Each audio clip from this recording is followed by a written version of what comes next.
Bonjour à tous.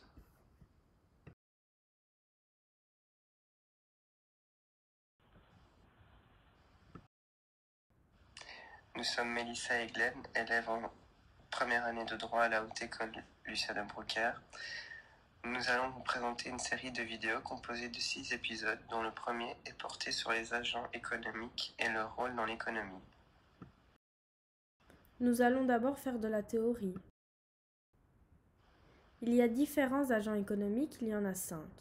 Il y a l'entreprise, les ménages, les administrations publiques ou l'État, les institutions à but non lucratif et le reste du monde. Dans les entreprises, il y a les entreprises privées, comme par exemple les magasins d'habits, Nike, ou publiques, comme la Poste ou la STIB. Les ressources des entreprises viennent essentiellement de la vente de leur production. L'État peut verser des subventions, mais cela reste très marginal. En ce qui concerne les ménages, un ménage représente un foyer.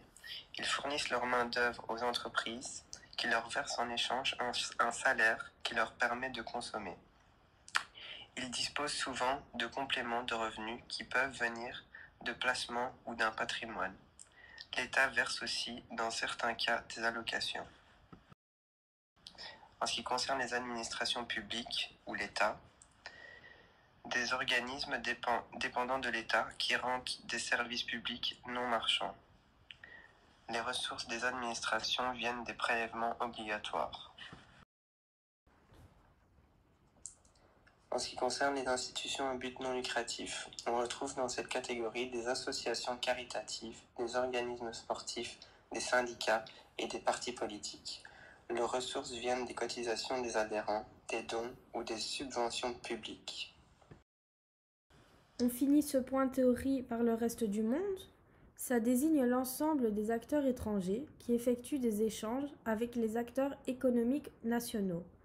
Il s'agit d'un acteur fictif qui permet de mettre en évidence l'existence d'échanges de biens et de services avec l'étranger.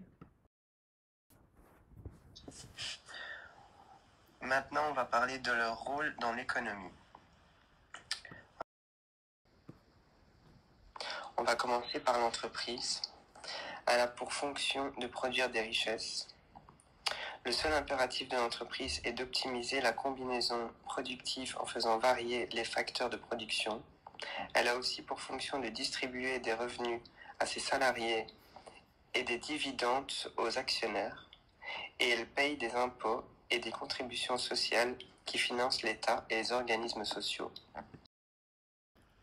Nous avons ensuite les ménages qui, eux, ont pour fonction principale la consommation, c'est-à-dire détruire des biens ou des services par l'usage, dans le but de satisfaire leurs différents besoins. En ce qui concerne les administrations publiques, l'État, on lui attribue 3 fonctions. La première, c'est la fonction d'allocation des ressources. En produisant des biens et des services non marchands, l'État participe à l'allocation des ressources. La deuxième fonction est la fonction de redistribution. L'idée principale est d'agir sur l'inégalité et d'établir une justice sociale. Cela se réalise en prélevant des impôts et des cotisations aux acteurs économiques et en les reversant comme revenus de transfert aux ménages qui en ont besoin. La dernière fonction est la fonction de régulation. Les actions de politique économique dont l'objectif est d'assurer une croissance aussi forte que possible de la production et ainsi un bon niveau de vie de la population. Des réglementations juridiques qui régissent la vie économique.